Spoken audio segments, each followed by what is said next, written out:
Honours প্রথম বর্ষ পরীক্ষা 2025 অনুষ্ঠিত হবে 2026। তোমাদের সেশন হচ্ছে 2024-25। আজ আমরা পড়বো পাশ্চাত্য দর্শনের ইতিহাস 211-703 কোড। প্রথমে আমরা দেখে নেই যে এই নোটটি তোমরা কিভাবে পড়বে। আমি তোমাদের সাজেশন ভালোভাবে পরখ করে দেখেছি যে পাশ্চাত্য দর্শনের ইতিহাস বিষয়ে তোমাদের জাতীয় বিশ্ববিদ্যালয় থেকে যে সিলেবাস দেওয়া হয়েছে তাতে তেমন কোনো পরিবর্তন হয়নি। এই সাবজেক্টের তেমন কোনো পরিবর্তন হয়নি। মনোবিজ্ঞানের কিছু চেঞ্জ হয়েছে, তারপর সমাজবিজ্ঞান পরিস্থিতি সাবজেক্টের কিছু চেঞ্জ হয়েছে, আইসিটি নতুন, বাংলাদেশের ইতিহাস একদম নতুন। এগুলোর ক্ষেত্রে তোমাদের সতর্ক হতে হবে। আর এই দর্শনের সমস্যা বলি, তারপরে পাশ্চাত্য দর্শনের ইতিহাস, এই সাবজেক্টগুলো ট্রেডিশনাল, এগুলা আগের পড়াগুলা পড়লেই হবে। শুধুমাত্র এবার চেঞ্জ এসেছে, আগে যে ক্ষেত্রে 10 মার্চ 4 মার্চের প্রশ্ন আসতো, 1 মার্চের প্রশ্ন আসতো, এবার সেগুলো ভেঙে 2 March 3 March 4 March 7 March 8 March এরকম আসবে। তো আমি আমার এই নোটে এই প্রশ্নগুলোকে এভাবেই সাজিয়েছি।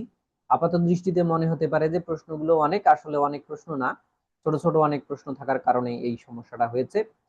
তো তোমরা যদি দাগানো আমার দাগ দেওয়া 99% প্রশ্নগুলো পড়ো তাহলে 70 ভাগ কমন পড়বে। আর যদি 99, 90, 80% প্রশ্ন পড়ো তাহলে 99% কমন পড়ার সম্ভাবনা আছে ইনশাল্লাহ। আর 2024 সালে আসা প্রশ্নগুলো কম গুরুত্বপূর্ণ, কিন্তু আমি বলবো এগুলো তোমাদের পড়া উচিত, কারণ তোমাদের পরীক্ষার একদম নতুন। তো আমি এই সাজেশনে তোমাদের সুবিধার জন্য 2024, 2023, 2022 এবং 2021 এই 4টি সালের প্রশ্নগুলো এখানে তালিকা করে দিয়েছি।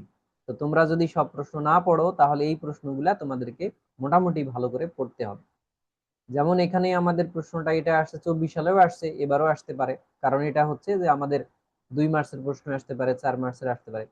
মাইলেসীয় বা আইনীয় দর্শনের বৈশিষ্ট্য কি, গতি বহুত্বের বিরুদ্ধে জেনোর যুক্তি, তারপর জেনো কিভাবে শূন্য দেশের অস্তিত্ব স্বীকার করেন, নাউসের বৈশিষ্ট্যগুলো লেখো, পিথাগোরীয় সংখ্যাতত্ত্ব ব্যাখ্যা ও মূল্যায়ন করো, গ্রিক পরমাণুবাদ। তো এখানে আমি অধ্যায় হিসেবে, আমাদের টোটাল অধ্যায় যে কয়টা আছে অধ্যায় হিসেবে এই প্রশ্নগুলো দিয়েছি। এখানে প্রথম অধ্যায় থেকে দেখো প্রশ্ন আছে আমাদের 10টা। এই প্রশ্নগুলো এমন, তুমি যদি একটা পড়ো আর একটা কিন্তু হয়ে যায়। যেমন এই যে হিরাক্লিটাসের এই যে একই নদীতে দুইবার অবগাহন করা যায় না, খুবই সহজ প্রশ্ন, একবার পড়লেই হয়ে যায়। তো এখানে কোন প্রশ্নটা কিভাবে আসতে পারে, তো এখানে তোমরা দেখতে পাচ্ছ আমি যে বললাম 2 মার্চের আসবে, 3 মার্চের আসবে, এখানে খালি 4 4 4 8 দেখতে পাচ্ছ। আমি আগেই বলেছি তোমাদের যে আগের যে সিলেবাস 2024, 23, 22, 21 এই প্রশ্নগুলা কিন্তু পুরাতন সিলেবাসের। তো ওখানে 4 মার্চ আর 8 মার্চের প্রশ্নগুলাই আসছিল, এই জন্য এগুলার শেষে আমি 4 এবং 8 দিয়ে রেখেছি। তারপরে দেখো এই যে অধ্যায় 2 থেকে মাত্র 3টা প্রশ্ন আছে। তো এখানে এই যে 24টা তোমরা একটু কম পড়বে, আর এই যে সোফিস্ট জ্ঞান তত্ত্ব আলোচনা করো, সক্রেটিস জ্ঞান তত্ত্ব আলোচনা, এগুলো বেশি করে পড়বে। তাহলে এই যে এই তালিকা থেকে এগুলা তোমাদের বেশি ইম্পর্টেন্ট। এখন আমি যে পিডিএফ গুলো দিয়েছি মোবাইল ফ্রেন্ডলি, এই পিডিএফ গুলাতে তোমরা যে প্রশ্নটা পড়বে খালি প্রশ্নের উপরে এরকম ক্লিক করবে, তাহলে প্রশ্নের উত্তর চলে আসবে। আবার এই পেজে যেখানে তুমি গো টু ইন্ডেক্স এটাতে ক্লিক দিবে, তাহলে আবার সূচিপত্রে ফিরে যাবে, খুবই ইজি। এখন আমরা মনে হয় প্রাচীন দর্শনের এই নোট পড়ার আগে যে এটার যে একটা প্রি প্ল্যান পূর্ব প্রস্তুতি আছে, অর্থাৎ এটা তো অনেক অপ্রচলিত শব্দ তোমাদের পড়তে হবে, সেই অপ্রচলিত শব্দগুলা যেন আমরা আগে শিখে নেই। তাহলে আগে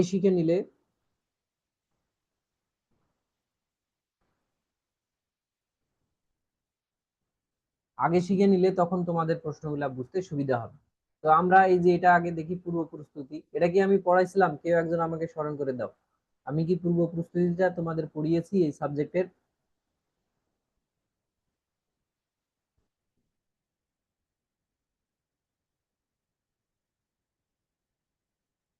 এই যে বলতে পারতেছে না, পূর্ব প্রস্তুতিটা তোমাদের কি পড়িয়েছি? না স্যার। ঠিক আছে, তাহলে আমি অন্য না সাবজেক্ট। স্যার। আচ্ছা, এবার দেখো তাহলে পাশ্চাত্য দর্শনের ক্রমবিকাশ বোঝার জন্য একটি সরল টাইম লাইন আমি দিয়েছি, এটি পড়ে সহজেই তোমরা বুঝতে পারবে কোন দার্শনিক কোন সময়ের এবং কে কার পরে এসেছেন। তো পাশ্চাত্য দর্শনের সময় রেখা হচ্ছে প্রাচীন থেকে মধ্যযুগ। এই সময় রেখাটি মূলত তিনটি প্রধান ভাগে বিভক্ত, প্রতিটি যুগের দার্শনিকদের ক্রমানুসারে আমি সাজাই দিয়েছি। তো প্রাচীন গ্রিক দর্শন ষষ্ঠ খ্রিস্টপূর্ব ষষ্ঠ শতাব্দী থেকে চতুর্থ শতাব্দী পর্যন্ত এটি দর্শনের আদি যুগ, অর্থাৎ খ্রিস্টপূর্ব ষষ্ঠ থেকে চতুর্থ শতাব্দী, তাহলে 6 থেকে 4, তাহলে 200 বছর। এটি দর্শনের আদি যুগ, যেখানে মানুষ প্রথম অন্ধবিশ্বাসের বদলে যুক্তি দিয়ে জগৎকে ব্যাখ্যা করতে শুরু করে। তাহলে প্রাচীন যুগে কেবল মানুষ যুক্তি দিয়ে জগৎকে ব্যাখ্যা করার শুরু করেছিল। এই যুগে আমরা পাই থেলিস। থেলিস খ্রিস্টপূর্ব 624 থেকে 546, পাশ্চাত্য দর্শনের জনক, মাইলেসীয় সম্প্রদায়ের প্রতিষ্ঠাতা। তাহলে দর্শনের জনক, পাশ্চাত্য দর্শনের জনক, প্রথম জনক হচ্ছে থেলিস, তিনি মাইলেসীয় সম্প্রদায়ের প্রতিষ্ঠাতা। অ্যানাক্সিমিন্ডার প্রাচীন যুগের দার্শনিক, তিনি থেলিসের শিষ্য, যিনি অ্যাপেইরন বা সীমাহীন সত্তার কথা বলেছেন। তারপর আছে অ্যানাক্সিমিনিস। অ্যানাক্সিমিনিস মাইলেসীয় সম্প্রদায়ের শেষ দার্শনিক। পিথাগোরাস সংখ্যা তত্ত্বের প্রবর্তক। হিরাক্লিটাস গতির দর্শন বা পরিবর্তনশীলতার প্রবক্তা। পার্মেনাইডিস স্থির বা অখণ্ড সত্তার দার্শনিক। জেনো পার্মেনাইডিসের শিষ্য এবং তার দ্বান্দ্বিক পদ্ধতির আবিষ্কারক। প্লেটো অতীন্দ্রিয় ধারণা তত্ত্বের প্রবর্তক। এরিস্টটল অধিবিদ্যার জনক এবং আকার ও উপাদান তত্ত্বের প্রবক্তা। হেলেনীয় দর্শন, এই যুগে দর্শন কেবল জগৎ ব্যাখ্যা নয়, বরং মানুষের জীবনযাত্রার পথ দেখাতে শুরু করে। এই যে হেলেনীয় দর্শন 3য় শতাব্দীতে। জেনো সাইপ্রাস স্টোইকবাদ নির্লিপ্ত জীবন দর্শনের প্রতিষ্ঠাতা। মধ্যযুগীয় দর্শন। এরপরে দেখো, তাহলে আমরা দেখলাম আমাদের প্রাচীন যুগে Thales, অ্যানাক্সিমিন্ডার, অ্যানাক্সিমিনিস, Pythagoras, Heraclitus, পার্মেনাইডিস, জেনো, Plato, Aristotle. হেলেনীয় দর্শন হচ্ছে আমাদের দ্বিতীয় ধাপের দর্শন, প্রাচীন যুগেরই দ্বিতীয় পার্ট এটা। এই যুগে কেবল জগৎ নয়, মানুষের জীবনযাত্রার পথ দেখাতে শুরু করে। যেন এই যুগের দার্শনিক ছিলেন। মধ্যযুগের দর্শনে কে কে আছেন মধ্যযুগের দার্শনিক? বিশেষ করে খেয়াল করবে যারা খ্রিস্টান পাদ্রী ফাদার ছিলেন চার্চের, তারাই হলেন মধ্যযুগের। Saint Augustine, Saint Thomas Aquinas. ঠিক আছে, তাহলে এই যে তারপরে আরো আছেন। প্যাট্রিস্টিক যুগের শ্রেষ্ঠ দার্শনিক, যিনি বিশ্বাস ও যুক্তির সমন্বয় ঘটান, সেন্ট থমাস একুইনাস। স্কলাস্টিক যুগের মুকুটমণি, যিনি অ্যারিস্টটলের দর্শনের সাথে খ্রিস্ট ধর্মের সমন্বয় করেন। এরপর আছে বিষয় সংশ্লিষ্ট, আমরা এখন পড়ব। তাহলে আমরা দার্শনিকদের সম্পর্কে জানলাম। এখন আমরা এই পাশ্চাত্য দর্শনের ইতিহাস বিষয়ে যে শব্দগুলো আছে, সেই শব্দগুলো আমরা জানবো। এই শব্দগুলো জানার মধ্য দিয়ে আমরা বুঝতে পারবো যে কোনগুলো আমাদের পড়া উচিত।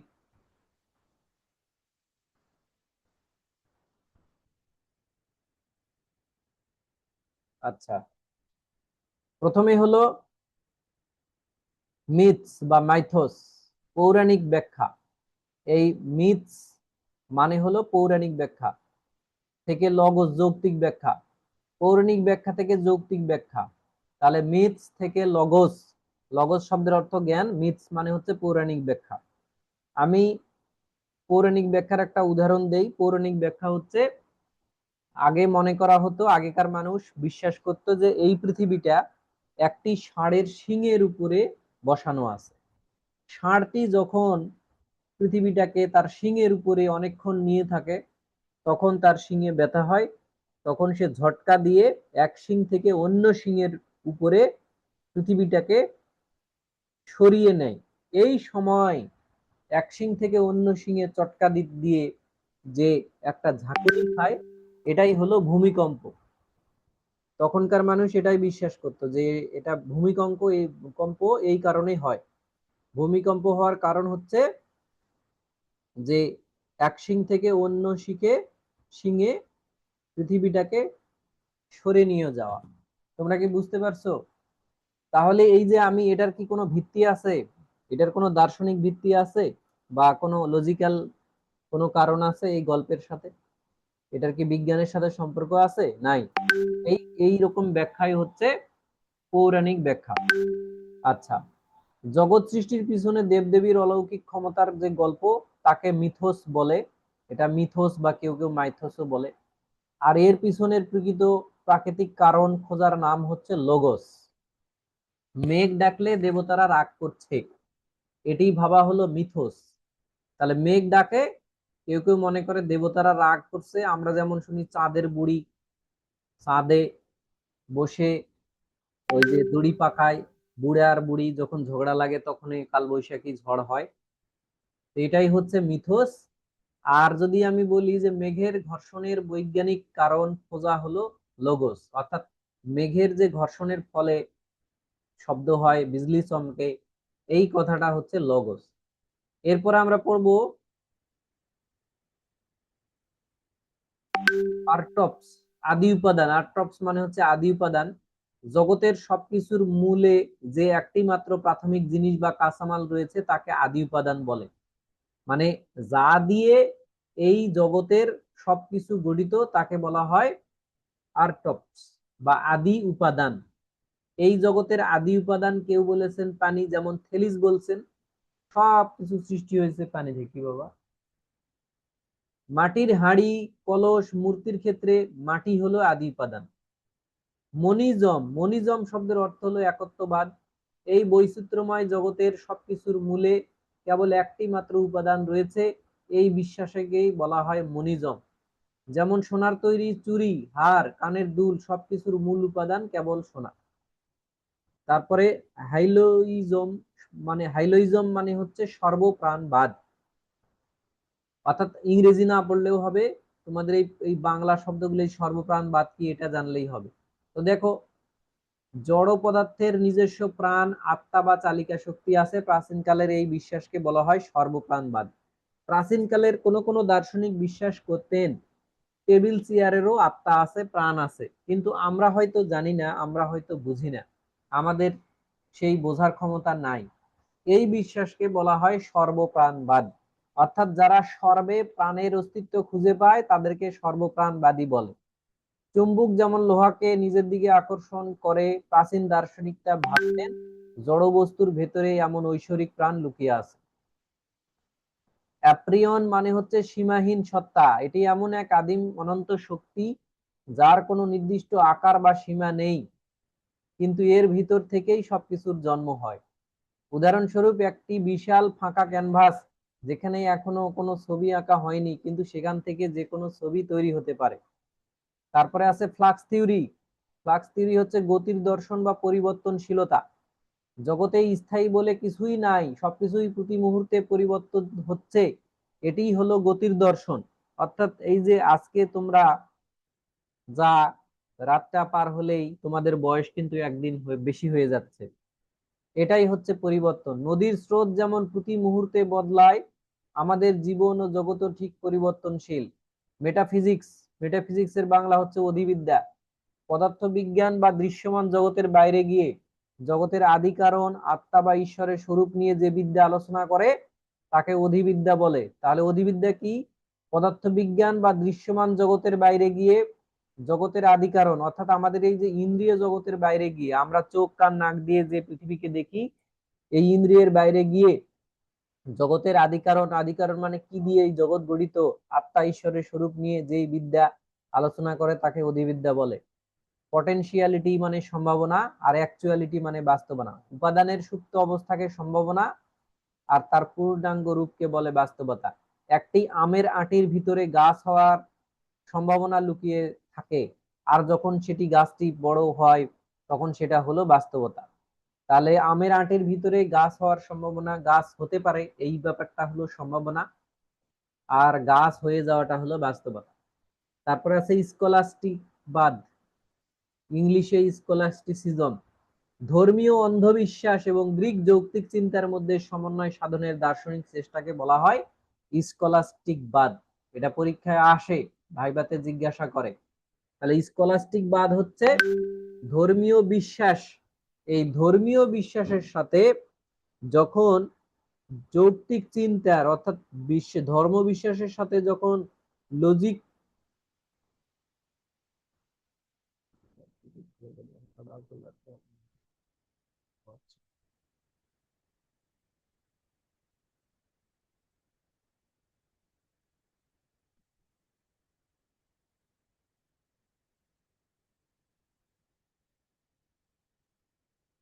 আচ্ছা, এবার তারপরে ক্রিয়েশনিজম, ঈশ্বর সম্পূর্ণ শূন্য থেকে নিজের ইচ্ছায় এই জগৎ সৃষ্টি করেছেন, এই বিশ্বাসকে বলা হয় ক্রিয়েশনিজম। অর্থাৎ শূন্য থেকে, আমাদের ইসলাম ধর্মের সাথে এটার মিল আছে। আল্লাহ তাআলা শূন্য থেকে এই জগৎ সৃষ্টি করেছেন, তিনি বলেছেন কুন, অর্থাৎ হয়ে যাও, আর হয়ে গিয়েছে। তারপরে আছে প্রাইভেসিও বনি, মানে মঙ্গলের অভাব। পাপ বা অশুভ বলতে স্বাধীন কোনো কিছু নেই, যেখানে মঙ্গল ভালোর অভাব সেখানেই সেটাই হলো পাপ। অন্ধকারের নিজস্ব কোনো অস্তিত্ব, আলোর এর দরকার নেই। তাহলে আমরা এই সাবজেক্টের কঠিন কঠিন শব্দগুলা সম্পর্কে জানলাম। এখন তোমরা আমাকে বলো যে এই কঠিন কঠিন শব্দ সম্পর্কে কে কে বুঝতে পারোনি?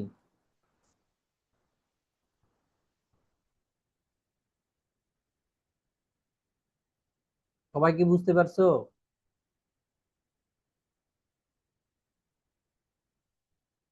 এই যে কথা বলে না,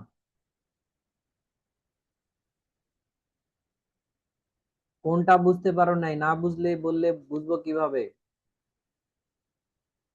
জেবা ফারিয়া বলছে বুঝছে।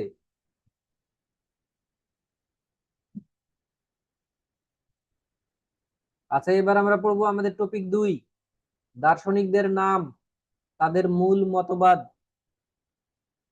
পরীক্ষায় ভালো নম্বর পাওয়ার জন্য কোন কোন দার্শনিকদের মতবাদ তা মনে রাখা খুব জরুরি। তাহলে এই তালিকাটি মুখস্থ রাখতে হবে। অনেক সময় পরীক্ষা দিতে গিয়ে তোমাদের এক দার্শনিকের মতবাদ আর একজন দার্শনিকদের লেখায় চলে যাবে, লিখে আসবা, মানে এলোমেলো হয়ে যায় আর কি। এগুলা নতুন বিষয় তোমাদের জন্য। দেখা যায় যে একজনের মতবাদ আর একজনের নামে লিখে দিয়ে আসছো। তো এই যে থেলিস, থেলিস হলো দর্শনের জনক। তিনি দিয়েছেন ওয়াটার ফিলোসফি, পানি তত্ত্ব, এবং হাইলোজিয়ম, সর্বপ্রাণবাদ। তিনি বিশ্বাস করতেন সব কিছুর মধ্যে প্রাণ আছে। অ্যানাক্সিমিন্ডার, তিনি বলছেন সীমাহীন সত্তার কথা। সীমাহীনকে বলা হয় অ্যাপেইরন। পিথাগোরাস, তিনি সংখ্যা তত্ত্ব দিয়েছেন। পারমেনাইডিস, স্থির সত্তা দর্শন বা গতির অস্বীকৃতি, তিনি বলছেন সবকিছু স্থির। জেনো, দ্বান্দ্বিক পদ্ধতি, গতির অসম্ভাবনা প্রমাণ। তারপর হিরাক্লিটাস, তিনি গতির দর্শন, ফ্লাক্স থিওরি মানে গতি দর্শন। অগ্নিতত্ত্ব, অগ্নি পরম সত্তা, এই কথা বলেছেন হিরাক্লিটাস। প্লেটো, প্লেটো দিয়েছেন ধারণা তত্ত্ব। এরিস্টটল দিয়েছেন আকার ও উপাদান তত্ত্ব। নিশ্চল চালক, জেনো, জেনো দিছে স্টোইকবাদ।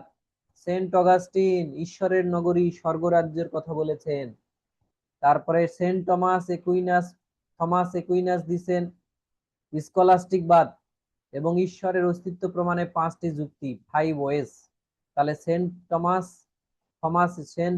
একুইনাস দিছেন স্কলাস্টিকবাদ এবং ঈশ্বরের অস্তিত্ব প্রমাণের 5টি যুক্তি। উল্লেখযোগ্য দার্শনিক ও তাদের বিখ্যাত গ্রন্থ। তোমরা মাঝে মাঝে প্রশ্নের মধ্যে গ্রন্থ উল্লেখ করবে যে এই গ্রন্থে অমুক দার্শনিক বলেছেন। যেমন বার্ট্রান্ড রাসেলের গ্রন্থ হচ্ছে হিস্টোরি অফ ওয়েস্টার্ন ফিলোসফি, পাশ্চাত্য দর্শনের ইতিহাস। আমাদের সাবজেক্টের ইংরেজি নামটাই বার্ট্রান্ড রাসেল লিখছেন, history of western philosophy. W T Stace, তিনি লিখছেন a critical history of Greek philosophy. A critical history, critical মানে হচ্ছে সমালোচনামূলক আর কি, বিচারমূলক। Frederick Copleston, a history of philosophy. Aristotle লিখেছেন মেটাফিজিক্স আর De Anima. Saint Thomas Aquinas লিখেছেন সুম্মা থিওলজিকা। সেন্ট অগাস্টিন লিখেছেন দি সিটি অফ গড, খুব আসে পরীক্ষায়। সিটি অফ গড লিখেছেন, এটার ওদের হলো ভাষায় হচ্ছে দি সিভিটেট ডেই কনফেশনস। দর্শনে সমালোচনা ও দ্বন্দ্ব, অর্থাৎ আমরা এখন পড়বো যে আমাদের পাশ্চাত্য দর্শনের ইতিহাসে কোন দার্শনিকের কে সমালোচনা করেছেন, কি বিষয়ে সমালোচনা করেছেন। এগুলো তোমার পড়া থাকলে তুমি প্রশ্নের শেষে যে সমালোচনা লিখবে সেটা লিখতে তোমার সুবিধা হবে। এরিস্টটলের সমালোচনা করেছেন থেলিস, না, এরিস্টটল সমালোচনা করেছেন থেলিস ও আদি কারণ, আদি দার্শনিকগণ। এরিস্টটল কার সমালোচনা করেছেন? থেলিসের। তারা কেবল উপাদান কারণ নিয়ে ভেবেছেন, আকারগত ও নিমিত্ত কারণ ব্যাখ্যা করেননি। এরিস্টটল সমালোচনা করে বলেছেন যে আগেকার যে দার্শনিকরা ছিলেন তারা আকার উপাদানগত কারণ নিয়ে কথা বলছেন, তিনি নিমিত্ত কারণ আকারগত কারণের কথা বলেন নাই। তারা শুধু ব্যস্ত ছিলেন যে কিভাবে এই জগৎ গঠিত হয়েছে এবং এই জগতের আদি কারণ কি। এরিস্টটল সমালোচনা করেছেন প্লেটোর দর্শনের, পার্মেনাইডিস সমালোচনা করেছেন হিরাক্লিটাসের, David Hume, Immanuel Kant, Thomas Aquinas এর সমালোচনা করেছেন, ম্যাকিয়াভেলি, সেন্ট অগাস্টিনের, Francis Bacon, Rene Descartes scholastic দর্শনের সমালোচনা করেছে। আমাদের ক্লাসে উপস্থিত আছে 25 জন, তোমরা খুবই অ্যাক্টিভ, ভালো। এবার আমরা প্রাচীন দর্শনের পরিচয় ও ভূমিকা, আমাদের এখান থেকেই মূল পড়া শুরু হবে। আমরা তাহলে আজকে আমাদের সাবজেক্ট রিভিউটা দেখলাম। আমি এতক্ষণ যা পড়ালাম সেটার একটা রিভিউ তোমাদের দেখাতে চাই। অর্থাৎ এই সাবজেক্টে আমরা যে কঠিন কঠিন শব্দগুলো আছে, যেমন কঠিন একটি গল্প পড়ার আগে ছোটবেলায় আমরা শব্দার্থ পড়ে নিতাম, সেরকম আমরা এই সাবজেক্টের যে টেকনিক্যাল ওয়ার্ডগুলো আছে সেগুলো পড়লাম। তারপরে প্রাচীন যুগের দার্শনিকদের পড়লাম, তাদের জন্মসাল মৃত্যুসাল পড়লাম, তারা কোন কোন মতবাদ দিয়েছেন সেগুলো পড়লাম, এবং টেকনিক্যাল যে ওয়ার্ডগুলো আছে এই সাবজেক্টে সেগুলো আমরা শিখলাম। তারপর আমরা দেখলাম যে এই সাবজেক্টের বিভিন্ন রাইটার এবং বিখ্যাত বইয়ের নাম। এরপর আমরা শিখলাম যে সমালোচনা, প্রত্যেকটা দর্শনের প্রশ্নতে সমালোচনা দিতে হয়। তো কোন দার্শনিকের সমালোচনা করেছেন, কে কার সমালোচনা করেছেন, কি বিষয় নিয়ে সমালোচনা করেছেন, এই ছকটা যদি তোমাদের মুখস্থ থাকে তাহলে এই সাবজেক্টে যে প্রশ্নই আসুক না কেন তোমরা তার সমালোচনায় বানিয়ে বানিয়ে লিখতে পারবে। তাহলে আমাদের এই অংশটুকু, প্রথম পর্ব এখানেই শেষ। আমাদের এই পাশ্চাত্য দর্শনের ইতিহাস সাবজেক্টের পূর্ব প্রস্তুতিমূলক যে পড়া সেটি এখানেই শেষ হলো। এখন আমরা শুরু করব আমাদের পরবর্তী সাবজেক্টের ক্লাস, এটার নাম হচ্ছে মনোবিজ্ঞান। তো চলো ক্লাসটা শুরু করি। আমি এখানে এই ক্লাসটি এখানেই শেষ করছি, শেষ করছি না, মানে আমার রেকর্ডিংটা আমি এখান থেকে বন্ধ করব। কি রেকর্ড হয়েছে?